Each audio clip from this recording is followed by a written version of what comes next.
Hello guys, इसमें हम इस वीडियो में हम करेंगे क्लास 9th का चैप्टर नंबर 8 मोशन, जैसे कंटिन्यू करेंगे।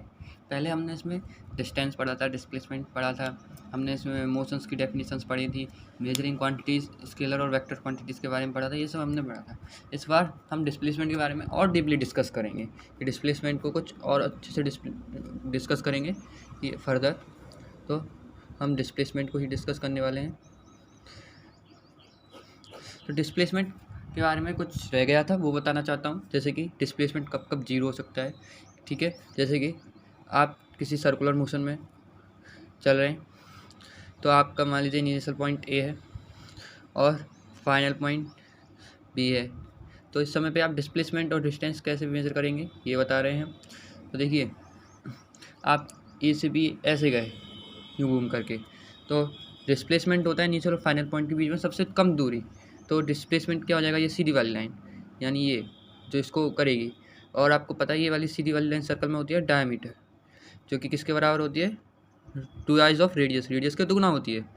और डिस्टेंस क्या होगा, डिस्टेंस इसका पैरामीटर होगा, यानी इसकी सरकमफेरेंस। और सरकमफेरेंस ऑफ सर्कल क्या होती है, सरकमफेरेंस ऑफ सर्कल होता है 2πr, सर्कल होता है 2πr। पर वो पूरा सर्कल नहीं चला, सिर्फ आधा सर्कल चला। तो इसमें हमारी जो डिस्टेंस हो जाएगी वो क्या हो जाएगी, आधा हो जाएगी।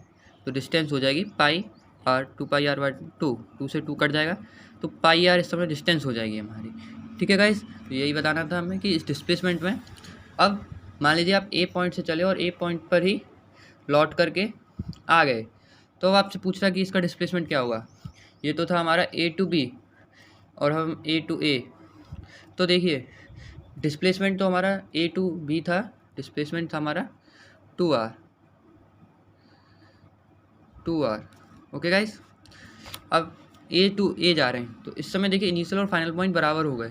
तो इस समय पे डिस्प्लेसमेंट इनिशियल और फाइनल पॉइंट के बीच में दूरी होती है, और इस समय फाइनल और इनिशियल पॉइंट एक ही है, तो दूरी कितनी हो गई, 0। तो डिस्प्लेसमेंट 0 हो गया, और डिस्टेंस हमारा हो जाएगा 2πr। ठीक है गाइस, तो अब हम चलो इसके आगे फर्दर एनसीईआरटी के जो इंटेक्स क्वेश्चंस दिए होते हैं उनको करते हैं। सो गाइस, क्वेश्चन नंबर 1 है हमारा इंटेक्स क्वेश्चन, पेज नंबर 100 के हैं, लिख देता हूँ, पेज नंबर 100 के इंटेक्स क्वेश्चन हैं। तो इसमें कहा गया है कि an object has moved through a certain distance, यानी एक ऑब्जेक्ट कुछ दूरी तय कर रहा है। Can it have a zero displacement, if yes support your answer with an example, यानी कोई ऑब्जेक्ट है उसने कुछ दूरी ट्रैवल की है, तो ये पूछ रहा है कि अगर वो डिस्टेंस ट्रैवल कर रहा है तो क्या उसका डिस्प्लेसमेंट 0 हो सकता है, और हो सकता है तो हमें उसका एग्जाम्पल देना है। हाँ भाई दोस्तों, बेशक हो सकता है। ऑब्जेक्ट अगर कुछ दूरी तय कर रहा है तो उसका डिस्प्लेसमेंट 0 हो सकता है। ये कोई नेसेसरी नहीं है कि डिस्टेंस 0 नहीं तो डिस्प्लेसमेंट 0 ना हो। डिस्प्लेसमेंट कब 0 होता है, जब इनिशियल और फाइनल पॉइंट एक ही हो। जैसे कि अभी मैंने आपको सर्कुलर मोशन में भी समझाया था कि जब वो इसी एक ही पॉइंट से स्टार्ट कर रहा था और एक ही पॉइंट पे आके ख़त्म कर रहा था। ज़रूरी नहीं सिर्फ सर्कुलर मोशन हो, आप किसी भी तरीके का मोशन ले लीजिए।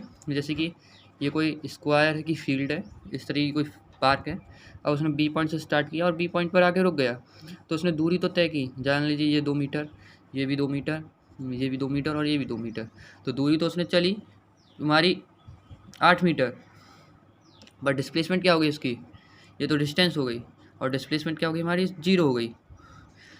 तो ये हो सकता है, बेशक हो सकता है कि डिस्टेंस 0 ना हो तो डिस्प्लेसमेंट 0 हो सकता है। जैसे कि आप सीधे चल रहे और आप इसी रास्ते पे मुड़ करके लौट के इसी पॉइंट पे आ गए, तो भी आपने कुछ दूरी तय करी, मान लीजिए 1 किलोमीटर का है, और लौट के आते टाइम भी 1 किलोमीटर, तो डिस्टेंस तो 2 किलोमीटर हो गई, पर डिस्प्लेसमेंट क्या हो गई, 0 हो गई। तो ये पॉसिबल है। ठीक है गाइस, तो अब अगले क्वेश्चन पे मूव करते हैं। सो गाइस, क्वेश्चन नंबर 2 है, a farmer moves along the boundary of a square field of side 10 meter in 40 seconds. What will be the displacement of the farmer at the end of 2 minutes 20 seconds from the initial position? तो guys, इस question में हमें कहा गया है कि ये कोई स्क्वायर फील्ड है, तो स्क्वायर फील्ड है यानी उसकी सारी साइड्स बराबर होंगी, स्क्वायर की सारी साइड्स बराबर होती हैं। तो एक साइड हमें दे रखा है कि 10 मीटर है, तो सारी साइड्स 10 मीटर 10 मीटर 10 मीटर की हो सकती हैं। हम लिख सकते हैं कि उसकी सभी साइड्स 10 मीटर की हैं।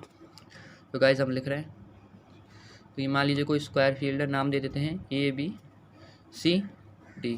अब उसको कह रहा है कि एक फार्मर को 10 मीटर चलने में 40 सेकंड लग रहा है, यानी डिस्टेंस 10 मीटर है और टाइम उससे 40 सेकंड्स लग रहा है। ठीक है गाइस, तो अब पूछा गया है कि डिस्प्लेसमेंट क्या होगी जब 2 मिनट 20 सेकंड टोटल हो जाएंगे। तो पहले तो हम 2 मिनट 20 सेकंड्स को सेकंड्स में कन्वर्ट करेंगे। तो 2 मिनट्स को कन्वर्ट करना होता है मिनट को सेकंड में, तो 60 से मल्टीप्लाई कर देते हैं, प्लस 20 हमारी एक्स्ट्रा सेकंड्स हैं, तो ये हो जाएगा 140 सेकंड्स से टोटल वो चल रहा है। तो 140 सेकंड्स में उसका डिस्प्लेसमेंट पूछा है कि इनिशियल पोजीशन से क्या होगा। तो गाइस लगा लीजिए 10 मीटर चलने में उसे 40 सेकंड लग रहे हैं, तो ए से बी जाने में उसे 40 सेकंड लगेंगे गाइस। तो ए से बी वो 40 सेकंड में पहुंच गया। फिर से उसे 40 सेकंड लगे, तो यहाँ भी 40 सेकंड हो गए उसके, 40 80, ठीक है गाइस। और फिर यहाँ से यहाँ तक चला तो कितने हो गए, 40 सेकंड यहाँ भी लग गए। तो 40 और 40 120 सेकंड्स उसके लग गए। अब उसके पास कितने बचे, 20 सेकंड्स बचे, सिर्फ 20 सेकंड्स अब उसके पास बचे हैं। तो पूरा चलने में अगर 40 सेकंड लग रहा है तो आधा चल सकता है 20 सेकंड में, 20 सेकंड में वो आधा चल गया। तो यहाँ पहुँच गया वो, यानी 5 मीटर दूर रह गया वो अपनी इनिशियल पॉइंट से। 5 मीटर वो चल लिया, 5 मीटर वो 10 सेकंड में 20 सेकंड में अपना चल लिया, इधर उसे 20 सेकंड लग गए।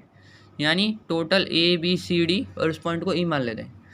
तो वो कितना चल गया है, ABCD E तक चल गया है और उसे लग गए 140 सेकंड, ठीक है गाइस। ए से यहाँ से गया और यूँ घूम करके ई पे आके रुक गया, उससे 140 सेकंड लग गए। अब कितनी दूरी बची हो, डिस्प्लेसमेंट क्या होता है, इनिशियल और फाइनल पॉइंट के बीच में सबसे कम दूरी कितनी है, 5 मीटर की।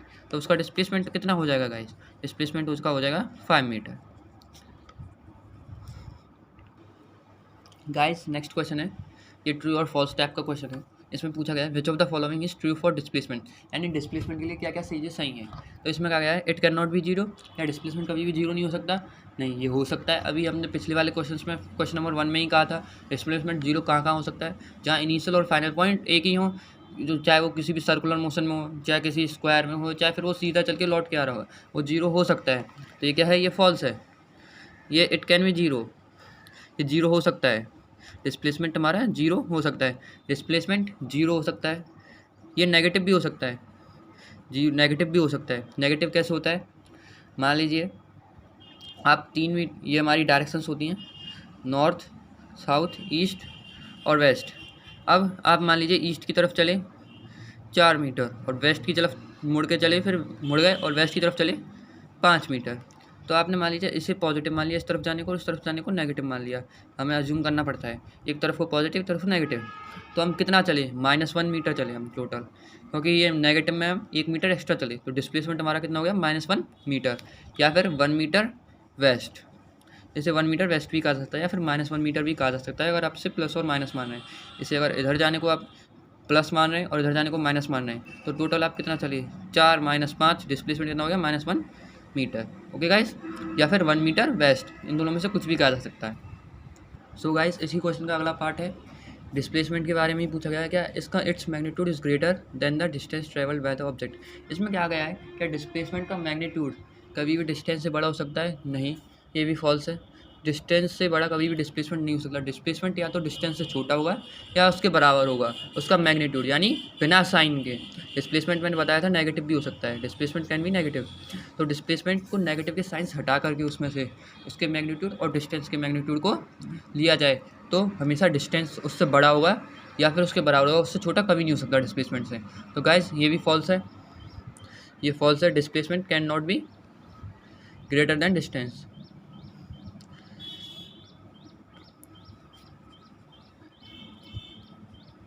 डिस्प्लेसमेंट कभी भी डिस्टेंस से बड़ा नहीं हो सकता। तो मैंने आपको बताया था कि डिस्प्लेसमेंट का जो ये होता है मैग्नीट्यूड हमेशा या तो छोटा होगा या बराबर होगा डिस्टेंस से। ये सिंबल्स इसके मैग्नीट्यूड को दर्शाते हैं, ये होते हैं मैग्नीट्यूड।